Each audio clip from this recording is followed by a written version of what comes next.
तो पिछली क्लास में हमने ये फॉर्मूला पढ़ा कि सम ऑफ एन टर्म्स अगर हमें दिया है इस फॉर्मेट में a n square plus b n, तो वहां पे हमारी जो फर्स्ट टर्म होने वाली है वो क्या होने वाली है दोस्तों, ए प्लस बी होने वाली है।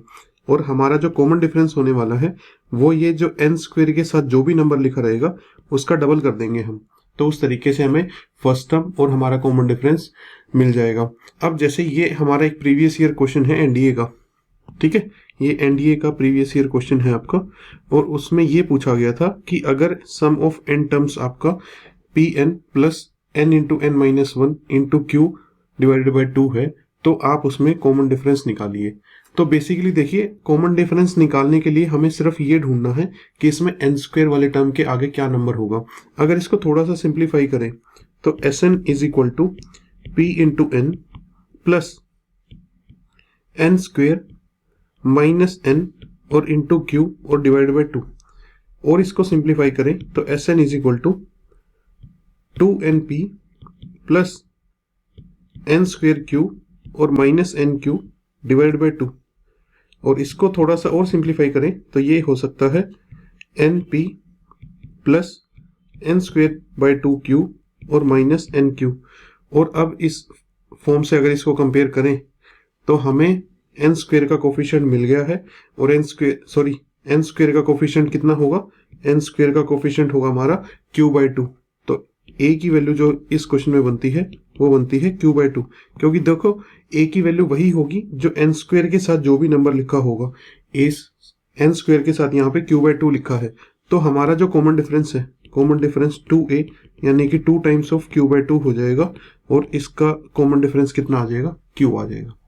ठीक है, इस तरीके से हमने इसका कॉमन डिफरेंस निकाल लिया। नेक्स्ट, ये भी एक एनडीए का प्रीवियस ईयर क्वेश्चन रहने वाला है दोस्तों। तो इसमें हमसे पूछा है कि if sum of N terms of an AP is A, sum of 2n terms of is B, sum of 3n terms is C, and if b minus A is equal to lambda times of C, find the lambda. ठीक है, तो इसमें ये दिया है कि मान लेते हैं हमारी एपी कुछ ऐसी है, a1 a2 dash dash dash an dash dash dash, उसमें आगे जाके 2n वाली टर्म आएगी डैश डैश डैश a3n। ठीक है, ऐसा कुछ है। तो क्वेश्चन की स्टेटमेंट इस तरीके से है कि यहां तक का अगर सम करें तो वो आता है a, और अगर यहां तक का सम करें तो वो आता है b, और अगर यहां से लेके यहां तक का सम करें तो वो मिलेगा हमें c। तो इसने क्वेश्चन ने ये हमें इंफॉर्मेशन दी गई है, s n is equal to a, s two n is equal to b, और s three n is equal to c. ठीक है, और साथ में ए बी सी में ये रिलेशन दिया है that B minus A is equal to lambda times of C. तो हम क्वेश्चन की डिमांड ये है कि लेमडा की वैल्यू फाइंड आउट करिए। अब देखिए, ना तो कोई यहाँ पे एपी दी गई है, ना एन की वैल्यू बताई गई है, बस ये बोला है N terms, 2n terms, 3n terms. तो ऐसे क्वेश्चन में जो इतने जनरल क्वेश्चन होते हैं, आप अपनी तरफ से कोई एक एपी सोच लीजिए और एन की वैल्यू ले लीजिए उसमें। ठीक है भाई, मेरे को तो सबसे सिंपलेस्ट जो एपी ध्यान आ रही है ना, वो ये ध्यान आ रही है कि मैं ये वाली एपी ले लेता हूँ, 1 2 3 4 5 6 7 और 8। ठीक है, और इसमें मैं n को क्या ले लेता हूं, n को मैं इसमें 2 ले लेता हूं। तो Sn का मतलब क्या होगा, Sn का मतलब होगा s ऑफ 2 टर्म्स, और इसमें 2 टर्म्स का सम कितना है, 1 प्लस 2 दैट इज 3। तो ये तो मेरे होगी a की वैल्यू, और इसमें S2n कितना बनेगा, S2n बनेगा इसमें S4, और 4 टर्म्स का अगर हम इसमें सम देखें तो वो बनेगा 1 प्लस 2 प्लस 3 प्लस 4, तो ये हो जाएगा हमारे पास 10, और 10 हमारी वैल्यू किसकी हो जाएगी, b की। और इसी तरीके से अगर मैं इसमें निकालूं S3n का मतलब हो जाएगा S6, और S6 टर्म्स का मतलब है 1 प्लस 2 प्लस प्लस 3, और ये हमें मिलेगा अप टू 6। तो 6 टर्म्स तक का सम जो है वो हमें मिलेगा कितना, 21, और ये हमारे c की वैल्यू हो जाएगी। अब इस इक्वेशन में पुट करते हैं। ठीक है, b माइनस b की वैल्यू कितनी है, 10, a की वैल्यू कितनी है, 3, और लेमडा हमें कैलकुलेट करना है, और c की वैल्यू कितनी है, 21। ठीक है, तो यहां से लेमडा जो है वो आ जाएगा 7/21 और is equal to 1/3। Lambda is equal to 1/3 हमारा आंसर हो जाएगा। ठीक है। अब आपको लग रहा होगा कि सर आपने इस एपी के साथ क्यों किया, कोई और एपी क्यों नहीं लिया आपने? तो आप कोई भी एपी ले लीजिए। इनफैक्ट इसी एपी में या किसी भी दूसरी एपी में अगर आपको n इज इक्वल टू 2 नहीं लेना है, ठीक है, तो आप n की वैल्यू कोई और भी ले सकते हैं। तो it is up to you. देखो यहाँ पे कोई भी रेस्ट्रिक्शन नहीं दी गई है, बस सीधा सीधा ये बोला कोई एक एपी है, उसकी n टर्म्स का सम a मान लो, उसकी 2n टर्म्स का सम b मान लो, उसकी 3n टर्म्स का सम c मान लो, और उनके आपस में अगर ऐसा रिलेशन बनाए तो लेमडा जो कोफिशिएंट है वो कितना होगा। तो भाई जब कोई एपी नहीं दी है तो मैं अपनी तरफ से कोई भी एपी बना सकता हूँ, आप चाहो तो कोई और दूसरी एपी बना लीजिए, ठीक है। और कोशिश कीजिए थोड़ी सी जनरल एपी बनाना। अब कुछ बच्चे कहेंगे सर ऐसे तो हम ये 1 1 1 1 ले लेते, ठीक है भाई, उससे सब कुछ जीरो आ जाता, ठीक है, या हो सकता है लेमडा की वैल्यू ना निकाल पाओ, तो थोड़ी सी ऐसी एपी लो जिससे आंसर भी निकल जाए आपका, ठीक है। ये नहीं लेनी तो ओड वाली ले लीजिए, 1 3 5 7 9 11, या फिर इवन वाली लीजिए 2 4 6 8। तो इस तरीके से आप एपी ले सकते हैं, और कोई भी एपी लेके फिर उसमें आप एन की वैल्यू भी अपनी मर्जी से फिक्स कर सकते हैं। और हर क्वेश्चन में नहीं फिक्स कर सकते, क्वेश्चन की स्टेटमेंट ऐसी है कि यहाँ पे मेरे पास लिबर्टी थी कि मैं उसको फिक्स अपनी तरफ से चूज कर पाया, एपी को भी और एन की वैल्यू को भी। अलग अलग क्वेश्चन में फिर मैं आपको बताता रहूंगा कि कैसे आपको कहाँ पे एपी और एन की वैल्यू की लिबर्टी मिलेगी और कहाँ पे नहीं मिलेगी, फ्रीडम मिलेगी या नहीं मिलेगी, ठीक है। चलिए फिर अब जैसे हाँ यही क्वेश्चन है कि if sum of 2n terms of an AP is equal to 4 times the sum of n terms, यानी कि कोई एपी है जिसमें 2n टर्म्स का सम जो है वो 4 गुना है n टर्म्स के सम से, ठीक है। तो और फिर उसने ये पूछा है कि उसमें 5n टर्म्स का सम और 3n टर्म्स के सम की रेशियो कितनी होगी, और सेकंड क्वेश्चन है 4n टर्म्स और 6n टर्म्स के सम की रेशियो कितनी होगी। अब यहाँ पे वो बात आ जाती है कि मैं ऐसी कोई एपी नहीं ले सकता, सिर्फ वही एपी ले सकता हूं जो इस कंडीशन को सेटिस्फाई करती है, ठीक है। तो मैं ऐसे ही कोई रैंडम एपी नहीं ले सकता, सिर्फ वही एपी ले सकता हूं जो इस कंडीशन को सेटिस्फाई करेगी, क्योंकि उसने इफ लगा के यहाँ पे बोला है if sum of 2n terms of an AP is equal to 4 times the sum of n terms of that AP, then उस एपी के लिए 5n टर्म्स और 3n टर्म्स की जो सम आएगी उन दोनों की रेशियो निकालिए, ठीक है। भाई देखो मेरा माइंड तो पहले यही कहता है कि भाई मैं 1 2 3 4 लेके देखूं, ठीक है, 5 लेके देखूं, यहां तक ले ली मैंने। n को अगर मैं यहां पे 2 लूं, ठीक है, तो S2n कितना बनेगा, S2n बनेगा S4, और इसमें पहली 4 टर्म्स का सम कितना है 10, और Sn कितना बनेगा, Sn बनेगा मेरा S2, और पहली 2 टर्म्स का सम कितना है 3। अब यार ये देखो कि 10 इज इक्वल टू 4 टाइम्स 3 आ रहा है कि नहीं आ रहा है, ये वाली बात सेटिस्फाई कर रही है कि नहीं कर रही है। Sn is equal to 4 times of Sn, S2n is equal to 4 times of Sn हो रहा है कि नहीं हो रहा है, ये तो नहीं हो रहा। तो इस एपी में तो ये बात नहीं बैठ रही सही, ठीक है। फिर मैं क्या कर सकता हूँ, फिर मैं अपनी एपी बदल के देखता हूँ। एपी बदल के मैं नेक्स्ट चॉइस ऑफ एपी क्या सोचता हूँ, ये सोच लेता हूँ जैसे कि 1 3 5 7 9 11, ये देख लिया मैंने, और इसमें भी मैंने जैसे n को 2 ले लिया, ठीक है, n को 2 लिया तो Sn का मतलब क्या हुआ, Sn का मतलब हुआ S2, पहले 2 टर्म्स का सम कितना आया 4, और S2n का मतलब कितना हुआ, S2n का मतलब हुआ S4, और पहली 4 टर्म्स का सम कितना आया 16, और यहाँ पे मैं देख रहा हूँ कि S2n जो है वो 4 गुना है Sn के, और ये कंडीशन सेटिस्फाई कर रही है। आप n को 2 नहीं n को 3 लेना चाहो या 4 लेना चाहो, किसी भी वैल्यू के साथ देख लीजिए। अब इस एपी में ये रिलेशन सेटिस्फाई हो रहा है, यानी कि ये जो बात बोली गई है ये इसी एपी के लिए बोली गई है, और अब मेरे को जो ये कैलकुलेशंस करनी है वो इसी एपी के रिस्पेक्ट में मैं अपनी कैलकुलेशंस कर सकता हूं, ठीक है, समझ गए आप। तो चलिए अब इसको हम कैलकुलेट करने की कोशिश करते हैं इस एपी के थ्रू। तो ये हमारी एपी है 1 3 5 7 9 11। इसमें मैं क्या करता हूं, एन की वैल्यू अपनी तरफ से कुछ भी ले लेता हूं। अगर मैंने n की वैल्यू 2 ली तो ये क्या क्या बनेंगे, ये बनेंगे मेरे S10 और S6, ठीक है। लेकिन S10 का सम तो बहुत बड़ा हो जाएगा, तो मैं n की वैल्यू 1 ही ले लेता हूँ, ठीक है, n की वैल्यू 1 ही ले लेता हूँ। तो ये क्या बनेंगे, ये मेरे बनेंगे S5 और S3, ठीक है। तो 5 टर्म्स का सम देखिए इसमें कितना आ रहा है, 5 टर्म्स का सम अगर हम इसमें करेंगे तो ये आएगा आई थिंक 25, 4 और 5 9 7 16 और 9 25, बिल्कुल। और S3 का सम इसमें करके देखिए तो आपको मिलेगा 9। तो इन दोनों की रेशो कितनी आ रही है, 25:9 रेशो आ रही है। ठीक है, आप n को ये नहीं लेना चाहते, n को 2 लेके देख लीजिए, तब भी जो रेशो आएगी वो कितनी आएगी, 25:9 रेशो आएगी। ठीक है, इसी तरीके से नेक्स्ट क्वेश्चन कर लेते हैं। तो मैंने ये वाली कैलकुलेशन करी है n को 1 लेके। ठीक है, तो ये वाली कैलकुलेशन करते हैं, और ये वाली भी मैं किसको, n को 1 फिक्स करके कर लेता हूं। तो n को 1 फिक्स करेंगे तो ये क्या बन जाएगा, S4 बन जाएगा और S6 बन जाएगा। इसमें जो 4 टर्म्स का सम देखेंगे, यहां से यहां तक का सम देखेंगे तो 16 आएगा, और 6 टर्म का सम देखेंगे तो 36 आएगा। ठीक है, और इन दोनों की रेशो 16:36, या फिर ये कह सकते हैं 4 से चले जाएंगे, ये 4 4 जा 16, 4 9 जा 36, तो इन दोनों की रेशो कितनी आ जाएगी, 4:9 आ जाएगी।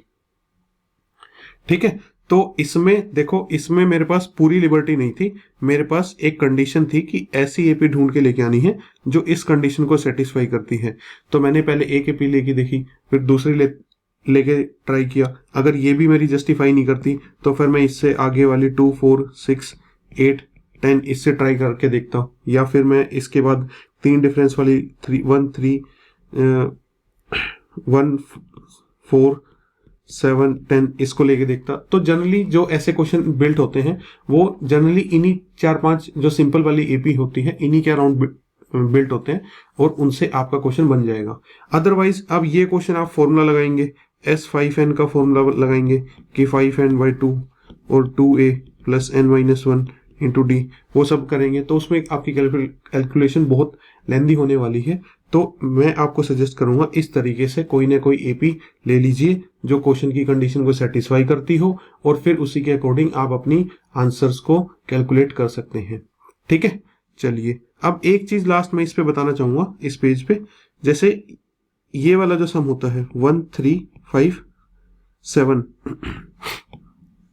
1 + 3 + 5 + 7 ++ डैश, आपको इसमें अगर n टर्म्स का सम निकालना है, n टर्म्स का सम निकालना है तो वैल्यू हो जाएगी n²। ठीक है, मतलब अगर मेरे को इसमें सिर्फ 2 टर्म्स तक का सम निकालना है तो 2 टर्म्स तक का सम कितना हो जाएगा, 2 2 जा 4। अगर इसमें मेरे को 3 टर्म्स का सम निकालना है तो 3 टर्म्स का सम कितना हो जाएगा, 3 3 जा 9।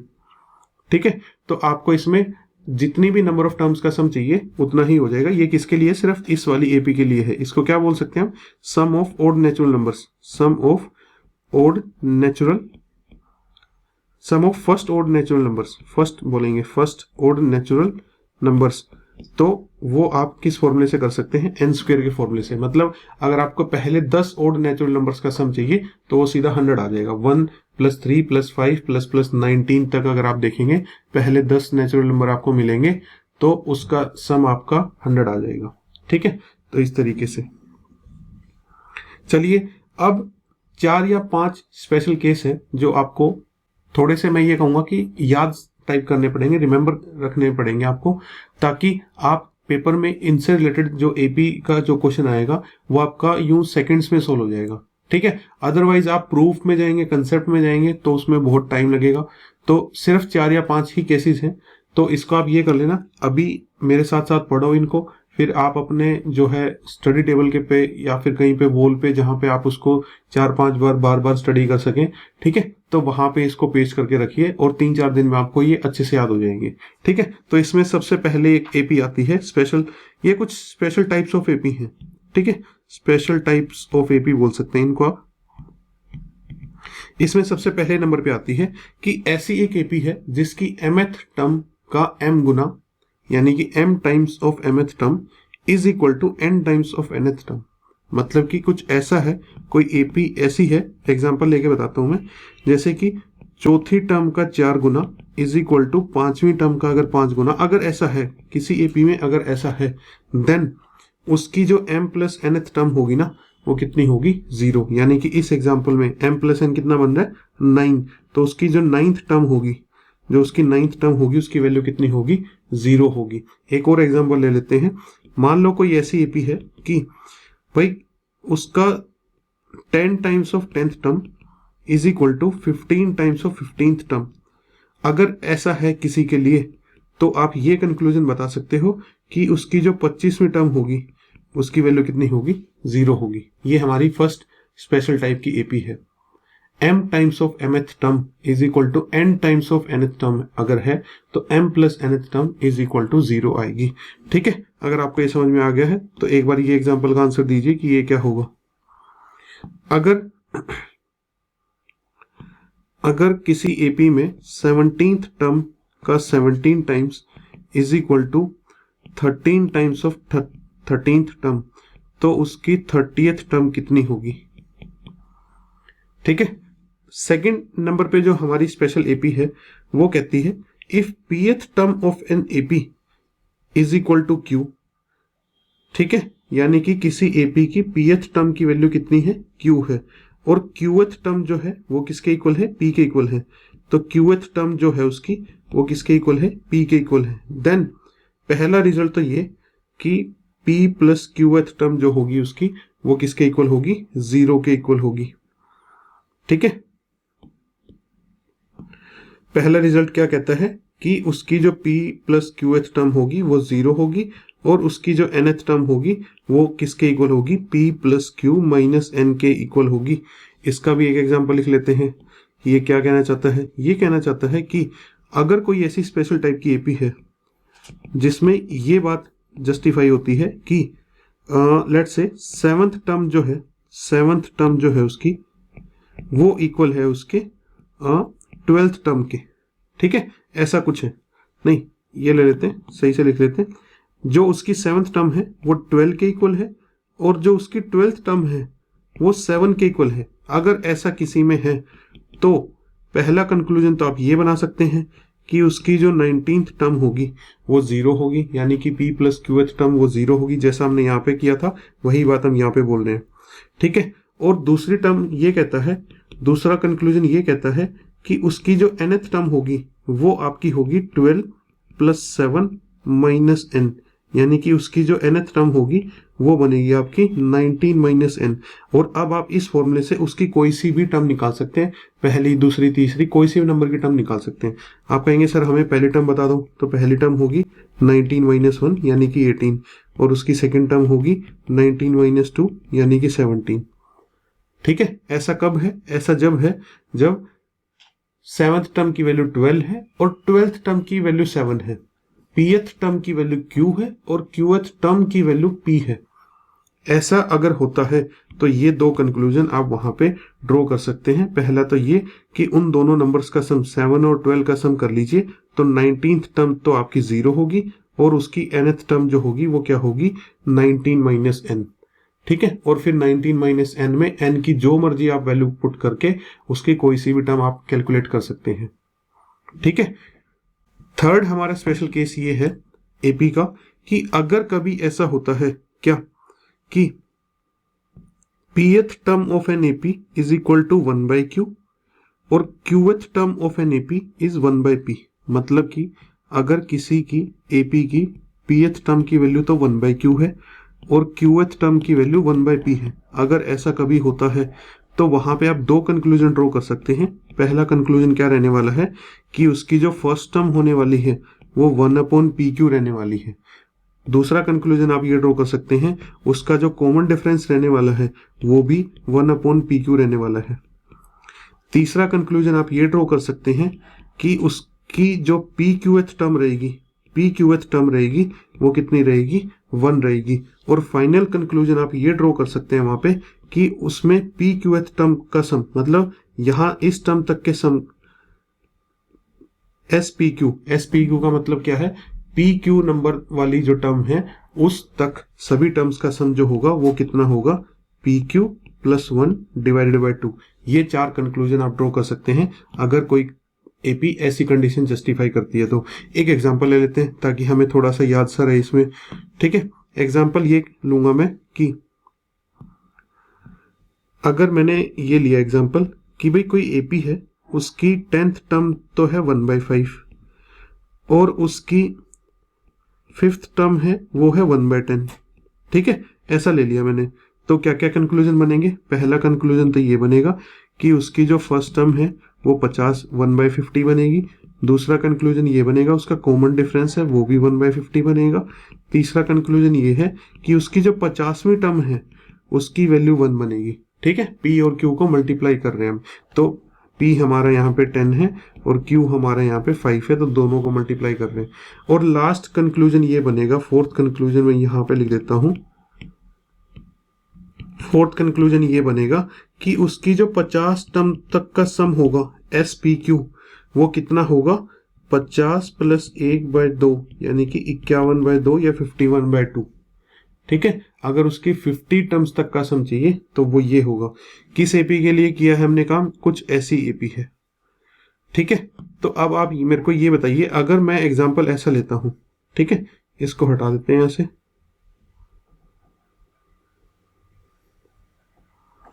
अगर मैं ये कहता हूं कि एपी कुछ ऐसी है कि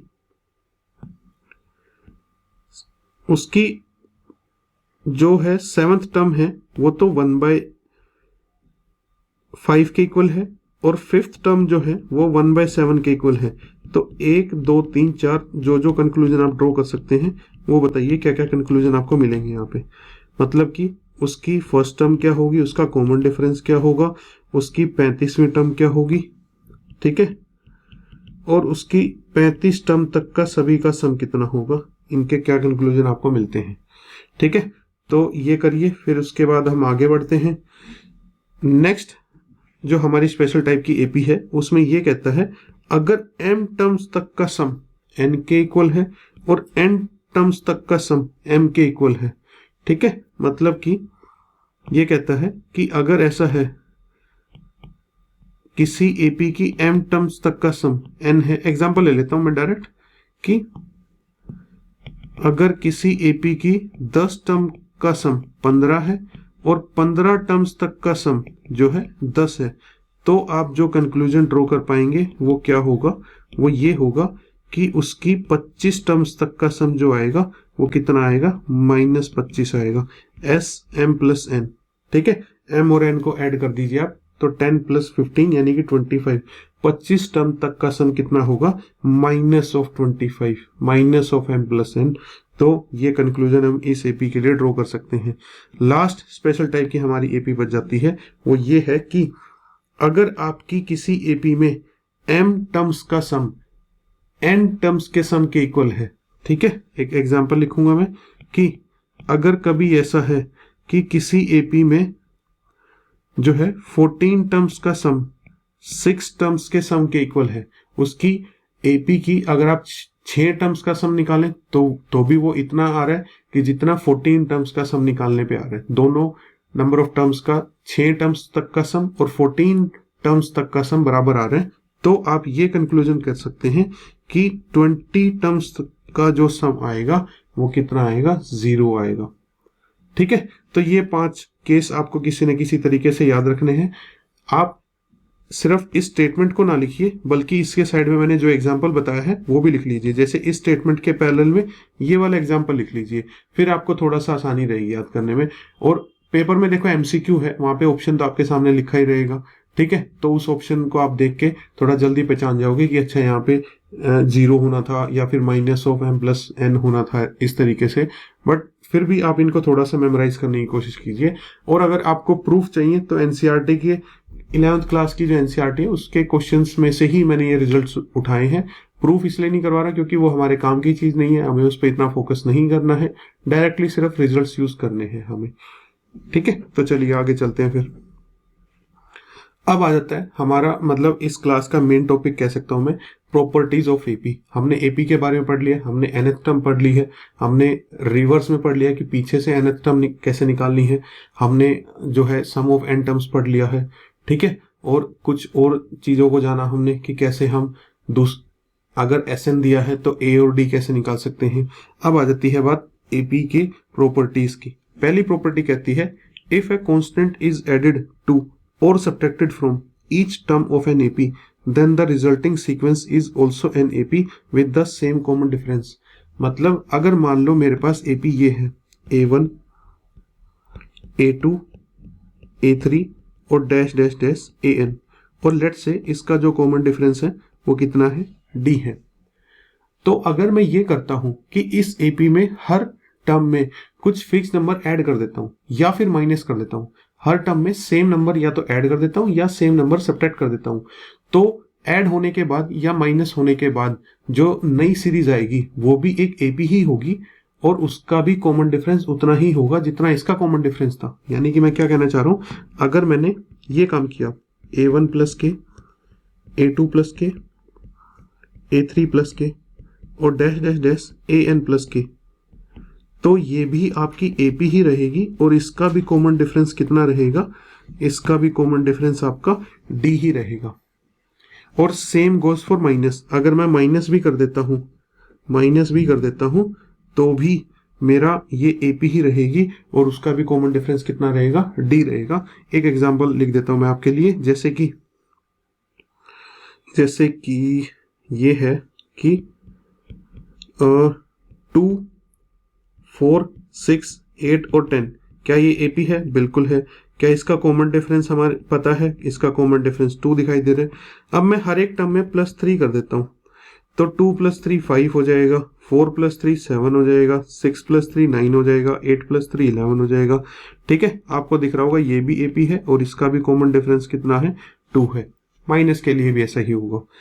नेक्स्ट हमारी प्रॉपर्टी कहती है if each term of a given AP is multiplied to और divided by a non zero constant के, then the resulting sequence is also an AP with common difference. या तो मल्टीप्लीकेशन के केस में के डी हो जाएगा और डिवीजन के केस में d/k हो जाएगा। इसमें थोड़ा सा अलग है।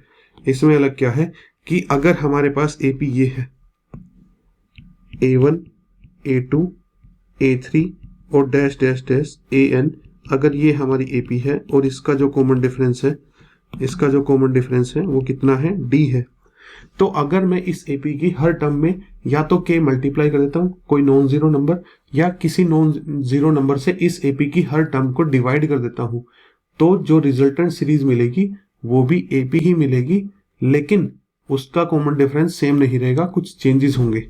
तो क्या किया मैंने, हर टर्म में मैंने k मल्टीप्लाई कर दिया, k times of a1, k times of a2, k times of a3 and dash dash dash k times of an। तो ये भी एक एपी ही रहने वाली है, लेकिन इसका कॉमन डिफरेंस कितना रहने वाला है, k टाइम्स ऑफ d ही हो जाएगा। एक एग्जांपल देता हूं मैं आपको, 1 2 3 4 5 6, क्या ये एपी है? बिल्कुल है। इसका कॉमन डिफरेंस कितना है, 1 है। अब मैं इसको अगर 4 से मल्टीप्लाई कर देता हूं तो क्या बन जाएगा, ये बन जाएगा 4 8 12 16 20 24। ये भी एक एपी ही है, लेकिन इसका कॉमन डिफरेंस कितना है, पुराने कॉमन डिफरेंस में भी ये नंबर मल्टीप्लाई हो जाएगा, यानी कि k इंटू डी, यानी कि 4 इंटू 1। ठीक है, और same goes for division by. ठीक है, फटाफट लिख देता हूँ, a1/k, a2/k, a3/k और डैश डैश डैश an/k। ये भी आपकी एपी ही रहेगी और इसका कॉमन डिफरेंस क्या हो जाएगा, पहले जो कॉमन डिफरेंस था अब उसमें k डिवाइड हो जाएगा। ठीक है, समझ रहे हैं आप? चलिए, ये दो प्रॉपर्टी इजी थी। अब इस प्रॉपर्टी को देखते हैं, ये दोनों प्रॉपर्टी क्या कहती हैं, और बहुत ज्यादा इंपॉर्टेंट प्रॉपर्टी है। काफी बार इन दोनों प्रॉपर्टीज पे क्वेश्चन आए हुए आपके एनडीए प्रीवियस ईयर क्वेश्चंस में, तो समझेंगे इनको क्या कहती हैं दोनों प्रॉपर्टी। पहली प्रॉपर्टी ये है कि if corresponding terms of an AP is added to और subtracted from corresponding terms of another AP, then resulting sequence is also an AP with common difference equal to sum और difference of both APs।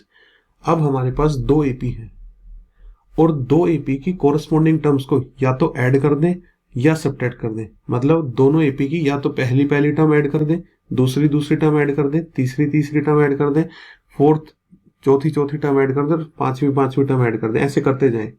तो जो वो नई addition के बाद जो नई सीरीज बन के आएगी वो भी एपी ही होगी और उसका जो कॉमन डिफरेंस होगा वो उतना ही होगा जो दोनों का अलग अलग कॉमन डिफरेंस था उसका सम।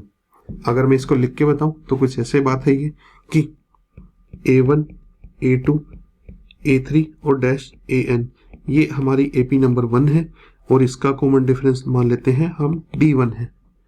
एक दूसरी एपी है b1, b2, b3 और डैश डैश डैश bn, ये एपी नंबर 2 है और इसका कॉमन डिफरेंस ले लेते हैं हम d2। तो अगर इन दोनों को ऐड किया a1 plus b1, A2 plus B2, A3 plus B3 and so on AN plus BN। तो ये भी एक AP ही आएगी और इसका कॉमन डिफरेंस कितना होगा? इसका कॉमन डिफरेंस होगा D1 प्लस D2। ये बात ध्यान रखनी है आपको। इसका जो कॉमन डिफरेंस होगा वो कितना होगा? दोनों को ऐड किया है तो डिफरेंस, कॉमन डिफरेंस भी ऐड हो जाएगा, और दोनों को अगर मैं सब्ट्रैक्ट करूंगा, अगर दोनों की कोरस्पॉन्डिंग टर्म्स को सब्ट्रैक्ट करूंगा तो भी AP ही रहेगी, और तब कॉमन डिफरेंस कितना आ जाएगा? First common difference minus second common difference. ठीक है, ये कहती है हमारी ऊपर वाली प्रॉपर्टी। नीचे वाली प्रॉपर्टी पे आ जाते हैं। इन ए फाइनाइट एपी, एपी आपकी दो टाइप की हो सकती है, या तो फाइनाइट हो सकती है या इनफाइनाइट। ठीक है, फाइनाइट में क्या होगा, मतलब कुछ काउंटेबल नंबर ऑफ टर्म्स ही होंगी, उसमें 10 20 50 टर्म्स होंगी, उसके बाद वो रुक जाएगी, टर्मिनेट हो जाएगी।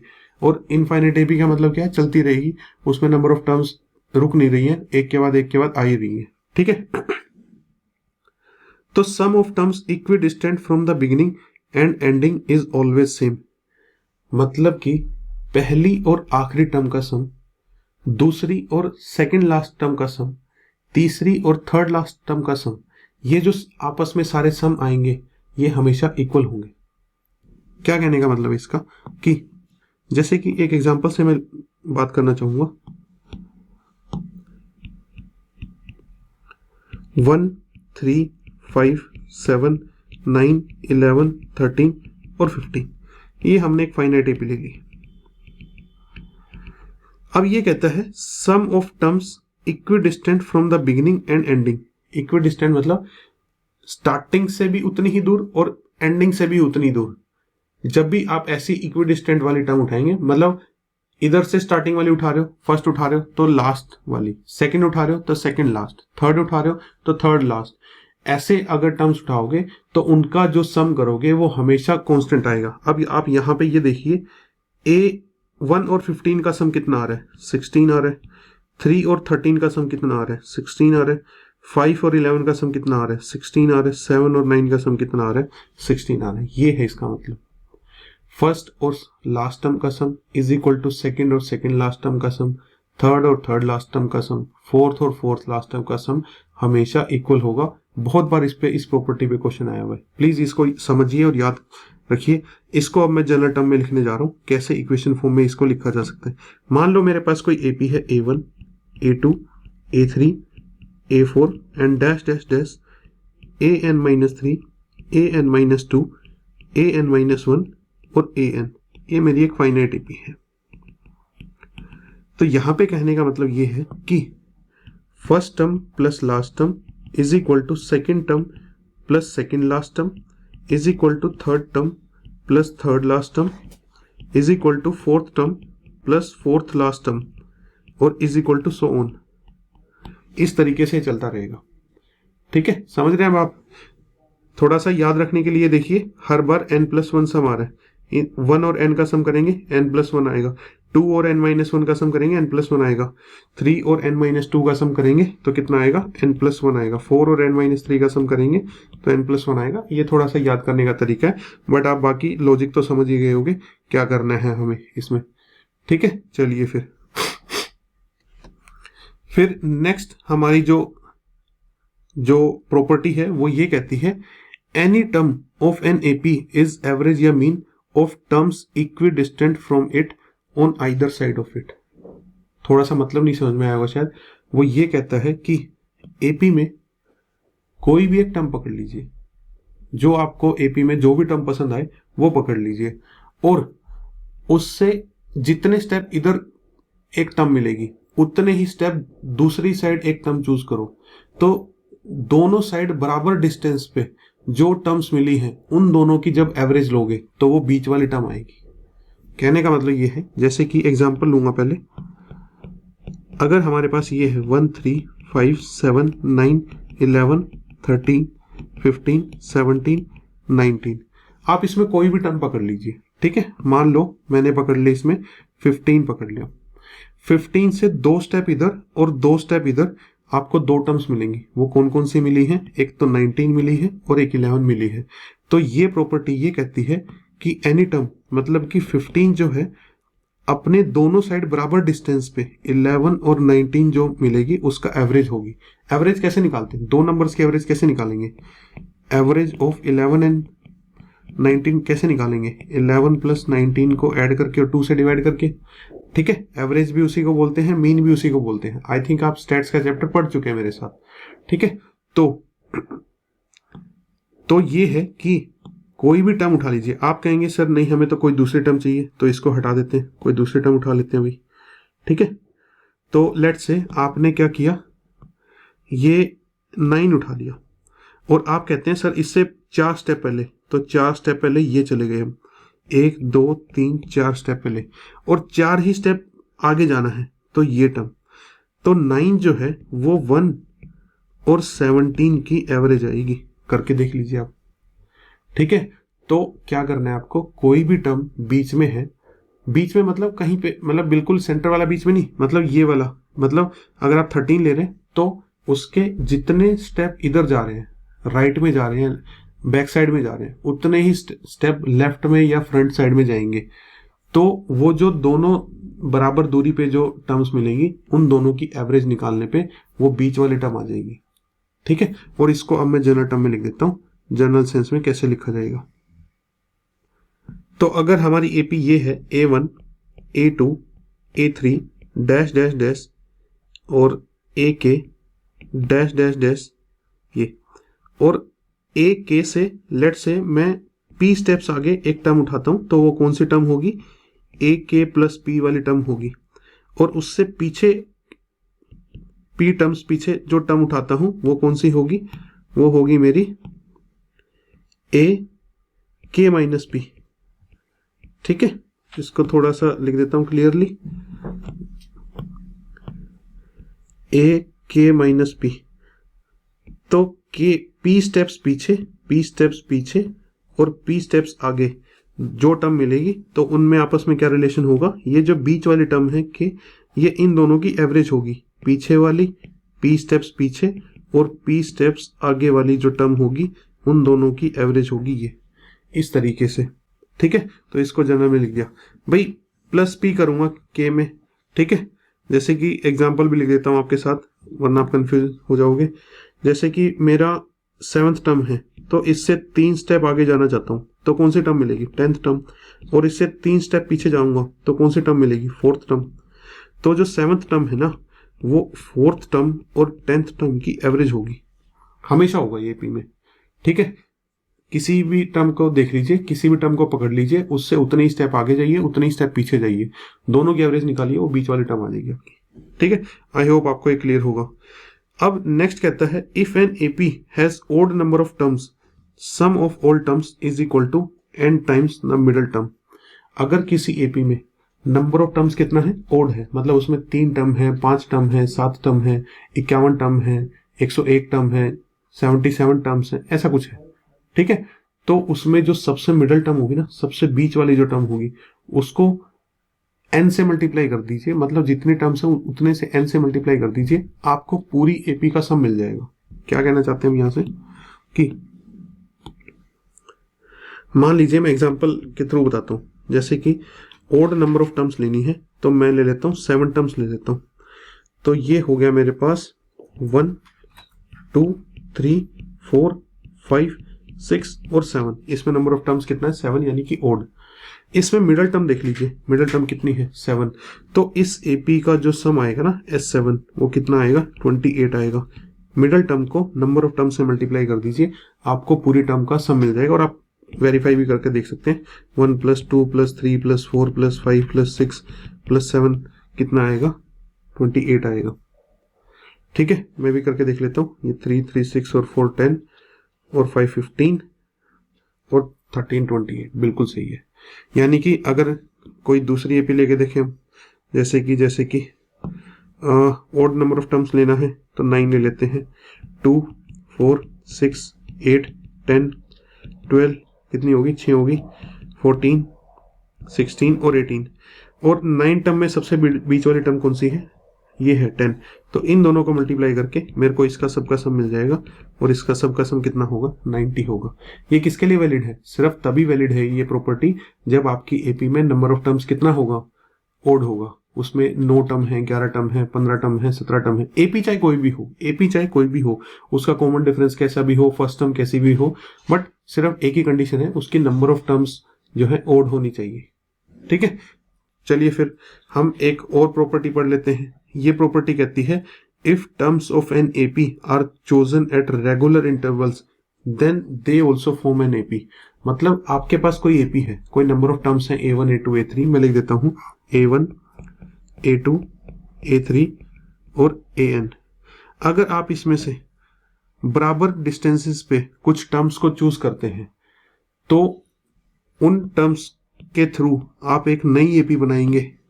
ठीक है, एक नई एपी बनाएंगे, नई सीक्वेंस बनाएंगे, तो वो भी क्या बनेगी, एपी ही बनेगी। ठीक है, मैं एक एग्जांपल देता हूं आपको। जैसे कि हमारी एपी है 1 2 3 4 5 6 7 8 9 10 11 12 13 14 15 16, ये ले लेते हैं। आप कहते हैं सर सेकंड टर्म से स्टार्ट कर लीजिए और 3-3 स्टेप के बाद सारे टर्म्स को उठाइए। 3-3 स्टेप के बाद मतलब मैंने 3 छोड़ के इसको उठाया, फिर 3 छोड़ के इसको उठाया, फिर 3 छोड़ के इसको उठाया, तो क्या क्या आया, 2 6 10 14। क्या ये एपी नहीं है? बिल्कुल है कि नहीं है? तो बस यही बात बोली गई इसमें। ठीक है, अच्छा ये मैं अभी अभी बताया था आपको थोड़ी देर पहले कि अगर आपको N term odd natural numbers का, first odd N odd natural numbers का अगर आपको सम निकालना है तो एन स्क्वायर कर दीजिए। मतलब अगर आपको पहले 5 ओड नेचुरल नंबर्स, पहले 5 ओड नेचुरल नंबर्स कौन से होंगे, 1 + 3 + 5 + 7 + 9, ये 5 है, तो इसका सम कितना आ जाएगा, 25। अगर पहले जो है 7 ओड नेचुरल नंबर्स 1 + 3 + 5 + 7 + 9 + 11 और +13, ठीक है, तो इनका सबका सम कितना आ जाएगा, 7 का स्क्वायर यानी कि 49। ठीक है, ये चीज है। और अगर 2 4 6 सिर्फ इवन नेचुरल नंबर्स का सम चाहिए तो आप ये फॉर्मूला यूज कर सकते हैं, n × n+1। ठीक है, स्टैट्स में मैंने आपको एक फॉर्मूला बताया था, समेशन ऑफ n = कितना होता है, n × n+1 / 2। देखिए इसमें से भी सब में से 2 कॉमन लेंगे तो ये 2 कट जाएगा और n × n+1 बच जाएगा। ठीक है, चलिए फिर ये जैसे एक क्वेश्चन है, number of numbers lying between 100 and 500 that are divisible by 7 but not by 21।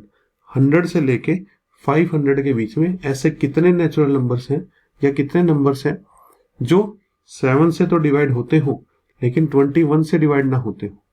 तो मैं 2 एपी बना लेता हूं, AP1 और AP2।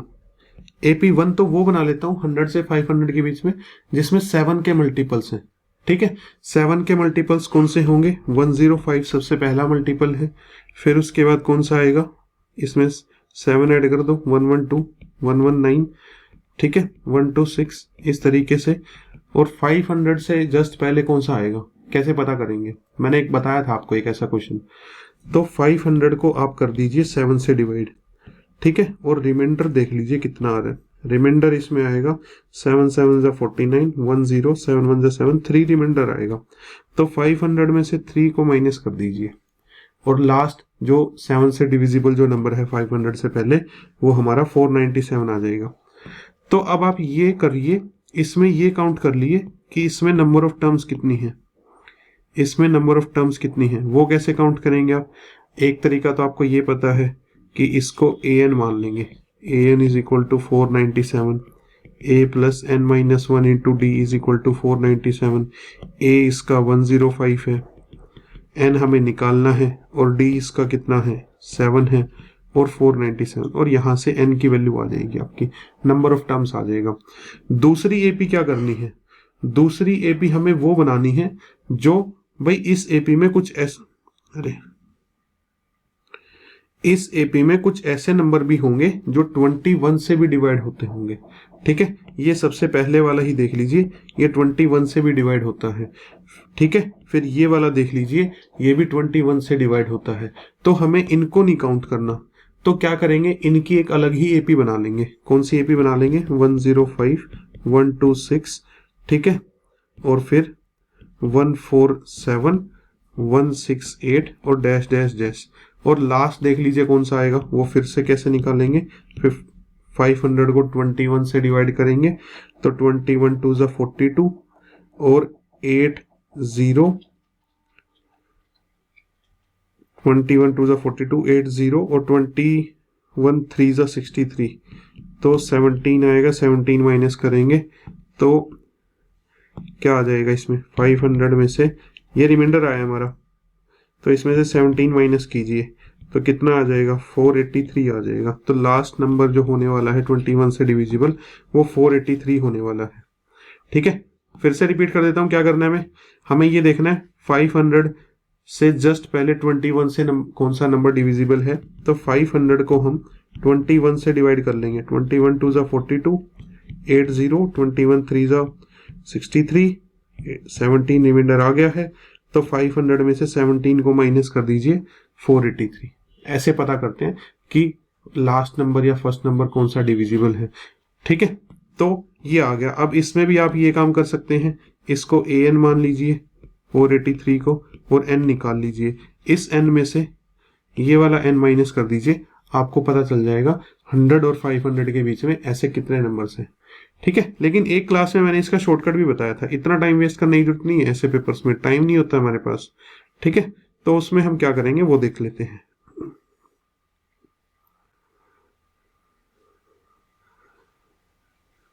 तो हमें ये पता करना है इसमें कि 105 से लेके 497 तक, या ये कह सकते हैं 100 से लेके 500 तक कितने ऐसे नंबर्स हैं जो 7 से डिविजिबल हैं।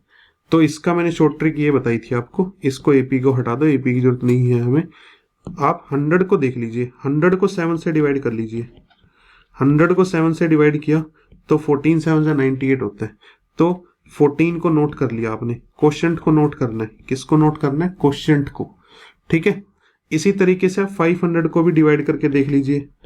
500 को 7 से डिवाइड करेंगे तो ये आएगा आपका 7 7 ज़ा 49 10 7 1 ज़ा 7। तो जब आपने 500 को डिवाइड किया तो क्वोशिएंट आया 71। 71 में से 14 माइनस कर दीजिए, वो जो पहली एपी बनाई थी उसकी वैल्यू आ जाएगी n1 और ये कितना है 71 माइनस 14। अब 21 वाले मल्टीपल माइनस करने हैं तो यही काम आप 21 के साथ कर दीजिए। 21 के साथ क्या करेंगे, पहले आप 100 को 21 से मल्टीप्लाई करके देखें, डिवाइड करके देखेंगे तो 21 4 ज़ा 84 16 रिमाइंडर, तो क्वोशिएंट कितना आ गया आपका 4। फिर आप 500 को डिवाइड करके देख लीजिए 21 से, तो ये आएगा आपका 21 2 ज़ा 42 80 23 6 ज़ा 63, तो क्वोशिएंट कितना आएगा 63। तो n2 की वैल्यू आपकी आ जाएगी 63 माइनस 4। ठीक है, 63 क्यों लिखा है, 23 आएगा। 23 माइनस 4 तो यहां से आएगा 19 और यहां से कितना आएगा, यहां से आएगा 57। ठीक है, तो 57 माइनस 19 आपका आंसर हो जाएगा फाइनल। 57 माइनस 19 आपका आंसर हो जाएगा इस क्वेश्चन का। भाई ये 57 क्या बताता है, ये 57 बताता है 100 और 500 के बीच में 7 के कितने मल्टीपल्स हैं, और ये 19 हमें बताता है 100 और 500 के बीच में 21 के कितने मल्टीपल्स हैं। और हमें ये निकालना है कि 7 के तो मल्टीपल्स होने चाहिए लेकिन 21 के मल्टीपल्स नहीं होने चाहिए। 7 से डिविजिबल होना चाहिए, 21 से डिविजिबल नहीं होना चाहिए। ठीक है, तो सिर्फ 100 500 को 7 से डिवाइड करके क्वेश्चन नोट कर लीजिए, दोनों को माइनस कर दीजिए, ये पता चल जाएगा आपको कि 7 से कितने डिवाइड होते हैं। फिर 100 को 21 से 500 को 21 से डिवाइड करके क्वेश्चन नोट कर लीजिए, दोनों को माइनस कर दीजिए और आपको पता चल जाएगा 21 से डिवाइड होने वाले नंबर्स कितने हैं या उसके मल्टीपल्स कितने हैं उसके बीच में। ठीक है, तो इस तरीके से। अब एक क्वेश्चन बड़ा इंटरेस्टिंग आता है कॉम्पिटिटिव एग्जाम्स में, 2 एपी दे दी जाती हैं और आपसे ये पूछा जाता है कि इन दोनों एपीज में कॉमन टर्म्स जो है वो कितनी है। जैसे हमारे सामने ये 2 एपी लिखी हैं और कहता है इन दोनों एपीज में कितनी कॉमन टर्म्स हैं, कितनी कॉमन टर्म्स हैं। या तो ये पूछ सकता है कितनी कॉमन टर्म्स हैं, या ये कह सकता है जितनी भी कॉमन टर्म्स हैं सबका सम बता दीजिए। ठीक है, तो एक क्वेश्चन हमने यहाँ पे नोट किया है। तो पहली एपी कौन सी है, ये वाली है। दूसरी एपी कौन सी है, हमारी ये वाली है। तो एक बार थोड़ी सी इनके टर्म्स को लिख लेते हैं, समझ लेते हैं क्या है ये। पहली एपी है 3, 7, 11, कितना कॉमन डिफरेंस है यहाँ पे कॉमन डिफरेंस बन रहा है 4 का, तो 4 ऐड करते जाएंगे, 15, 19, 23, और फिर है हमारे पास कितना 27, 31, 35, 39, फिर कितना है 43, 47, 51, 55, ठीक है, और 59, 63 एंड सो ऑन। मैंने थोड़ी ज़्यादा लिखी है, मैं आपको सिर्फ समझाने के लिए लिख रहा हूँ, आपको पेपर में इतनी नहीं लिखनी है, ठीक है। जब आपको मेथड समझ में आ जाएगा आप तो सेकंड्स में इसका सॉल्यूशन कर देंगे। अच्छा, दूसरी एपी लिख लेते हैं। दूसरी एपी क्या है 2, 9, 16, कितने का कॉमन डिफरेंस बन रहा है 7 का बन रहा है, तो 7 ऐड कर देंगे, तो 7 ऐड करेंगे 23 आ जाएगा, उसमें 7 ऐड किया 30 आ गया, 37 आ गया, 7 ऐड किया तो 44 आ गया, 7 ऐड किया तो 51 आ गया, 7 ऐड किया तो 58 आ गया एंड सो ऑन। अगर आप देख रहे हैं तो इसमें दोनों में 23 कॉमन है, इसमें दोनों में 51 कॉमन है। मैं बस यही आपको दिखाना चाहता था कि दोनों में कॉमन टर्म्स आ रही हैं। अब वो ये पूछता है कि इसमें ऐसे आगे जाके कितनी कॉमन टर्म्स और आएंगी, नंबर ऑफ कॉमन टर्म्स पूछा है उसने, ठीक है। तो इसको कैसे करना है, तो अब जो मैं बोलने जा रहा हूं उसको ध्यान से सुनिएगा। जो ये दोनों की कॉमन टर्म्स हैं, मैं इनको लिख लेता हूं। पहली कॉमन टर्म्स क्या आई है 23, अगली कॉमन टर्म क्या आई है 51 एंड सो ऑन। ये जो कॉमन टर्म्स वाली जो सीरीज बनेगी ये भी आपकी एपी ही बनेगी। दोनों एपीज की जो कॉमन टर्म्स से जो बनने वाली जो सीरीज होगी या सीक्वेंस होगी, वो सीक्वेंस भी एक अर्थमेटिक प्रोग्रेशन यानी कि एपी होगी, यानी कि उसका भी कुछ कॉमन डिफरेंस होगा। और आपने पहली 2 कॉमन डिफरेंस निकाल के ही पता कर लिया होगा उसका कॉमन डिफरेंस क्या है। लेकिन अगर आपने दूसरी नहीं भी निकाली है, मान लो दूसरी बहुत आगे है, आपने ये नहीं निकाली होती, मान लो ऐसा हुआ होता कि आपने इतनी दूर तक नहीं सोल्व किया होता, तो कैसे करना है। तो जो दोनों एपी से, इसको मैं नाम दे देता हूं कॉमन एपी, और इस कॉमन एपी का जो कॉमन डिफरेंस आएगा, इसका जो कॉमन डिफरेंस आएगा वो कितना आएगा, LCM of first common difference and second common difference.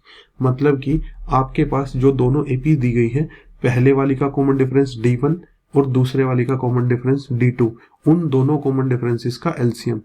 तो इसमें यहाँ पे इसका कॉमन डिफरेंस कितना था 4 और इसका कॉमन डिफरेंस कितना था 7। दोनों एपी का जो कॉमन डिफरेंस है उसका एलसीएम ले लीजिए, 4 और 7 का एलसीएम कितना आएगा 28। तो इस एपी का जो कॉमन डिफरेंस होने वाला है वो कितना होने वाला है 28। 51 में से 23 को माइनस कर दिए, 28 ही आएगा। तो समराइज कर देता हूं, दोनों एपी से कॉमन टर्म्स निकलने वाली जो टर्म्स होंगी वो एक सीक्वेंस में रखोगे तो वो एपी बनेगी। तो उसकी फर्स्ट कॉमन टर्म तो ये 23 है, ये तो आपको पता चली जाएगी फर्स्ट टर्म क्या है। थोड़ी सी कैलकुलेशन करेंगे तो फर्स्ट टर्म आपको दिख जाएगी, सबसे पहले कौन सी कॉमन आ रही है। अब सेकंड निकालने की जरूरत नहीं है आपको, ठीक है, सीधा आपको एपी है वो उसका फर्स्ट टर्म पता चल गया है। कॉमन डिफरेंस कैसे निकलेगा, कॉमन डिफरेंस निकलेगा दोनों एपीज के कॉमन डिफरेंसेस का एलसीएम लेके। पहले वाली एपी का कॉमन डिफरेंस 4 है और सेकंड वाली जो एपी है उसका कॉमन डिफरेंस 7 है। 4 और 7 का एलसीएम लिया तो 28। इस कॉमन एपी का जो कॉमन डिफरेंस बनने वाला है वो 28 बनने वाला है। अब उसने हमसे क्या पूछा है, ये तो होगी बात, तो इसको मैं हटा देता हूं यहां से, ठीक है। तो अब मैं सिर्फ जो काम की बात है वो लिखने वाला हूं। हमारी जो कॉमन एपी है वो क्या बनी है 23, 51 एंड डैश डैश डैश, और इसका कॉमन डिफरेंस कितना है, इसका कॉमन डिफरेंस है 28। यहां तक बात क्लियर है। अब उसने कहा कि इसमें नंबर ऑफ टर्म्स क्या है। भाई इसमें कहां तक जाके ये रुक जाएगी, हमें इसकी लास्ट टर्म भी तो ढूंढनी है कि लास्ट टर्म क्या होगी, ठीक है। तो लास्ट टर्म हमने मान लिया कि इसकी जो लास्ट टर्म है वो an है, ठीक है, इसकी जो लास्ट टर्म है वो an हमने मान ली और an पे ये जाके रुक गई, ठीक है। अब हमें ये पता करना है कि वो n क्या है, वो लास्ट वाली नंबर की जो टर्म है वो कौन से नंबर की टर्म है, ठीक है। एक बात बताइए, ये वाली एपी 407 पे खत्म होगी और ये वाली एपी 709 पे खत्म हो रही है, तो इनमें कॉमन वैल्यूज कहां तक आ सकती हैं। भाई एक एपी तो सिर्फ 407 पे ही खत्म होगी, और दूसरी वाली एपी 709 पे जाके खत्म हो रही है, तो दोनों में कॉमन वैल्यू तो कहाँ तक हो सकती है मैक्सिमम? दोनों में मैक्सिमम कॉमन वैल्यू 407 तक ही हो सकती है। तो ए एन की वैल्यू मैक्स टू मैक्स उसकी वैल्यू कितनी हो सकती है? 407। ये एपी और ये एपी जो भी पहले रुक जाएगी, हमारी कॉमन टर्म वहीं तक जाएगी बस। जो भी इसमें पहले टर्मिनेट हो जाएगी दोनों एपीज में, हमारी कॉमन टर्म भी ज्यादा से ज्यादा वहीं तक जा सकती है। तो अब इसी इनइक्वालिटी को सोल्व करेंगे हम। ए एन का फॉर्मूला क्या होता है? A plus N minus 1 into D is less than 407। A कितना है? 23 प्लस एन माइनस 1, डी कितना है? 28 और लेस देन इक्वल टू 407। ठीक है। तो ये हो जाएगा n minus 1 into 28 is less than equal to 407 minus 23, और ये हमें मिलेगा कितना? n minus 1 28 is less than equal to 384, और n minus 1 is less than equal to 384 divide by 28। ठीक है। और n की वैल्यू जो होगी, फाइनली जो n की वैल्यू होने वाली है वो क्या होने वाली है? n is less than equal to 384 divide by 28 और प्लस 1, यानी कि n is less than equal to ये कितना हो जाएगा? 384 plus 28 divide by 28, n is less than equal to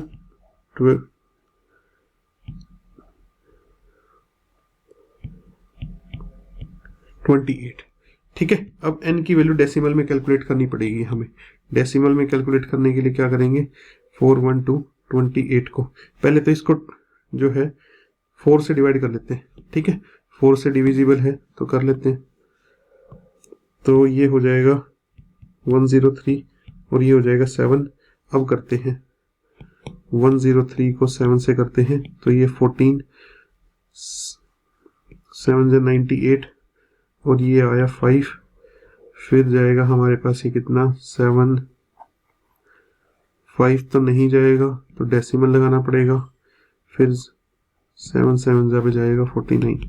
तो n is less than equal to 14.7 something. अब ऐसा नेचुरल नंबर बताइए जो या तो 14.7 के इक्वल हो या उससे छोटा हो।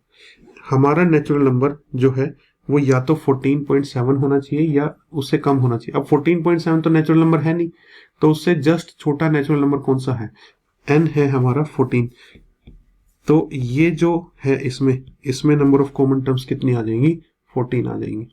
तो ये थोड़ा सा लेंदी था मेरी एक्सप्लेनेशन में, बट अब से आप इस क्वेश्चन को जल्दी ही सोल्व कर पाएंगे थोड़ी सी प्रैक्टिस के बाद।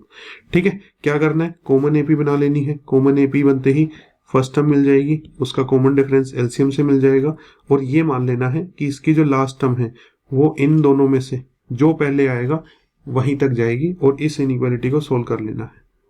ठीक है। चलिए फिर तो नेक्स्ट टॉपिक हमारा अर्थमेटिक मीन है, इसको हम नेक्स्ट क्लास में लेते हैं। आप अभी इस क्लास के जो हमने क्वेश्चंस या टॉपिक्स किए इनको रिवाइज कीजिए, इनको थोड़ा सा प्रैक्टिस कीजिए। खास करके जो मैं स्पेशल केसेस बोले उनको जरूर बाय हार्ट जल्दी से जल्दी याद कर लीजिएगा और पेपर तक भूलिएगा मत। ठीक है। तो चलिए मिलते हैं अगली क्लास में। Till then take care and thank you.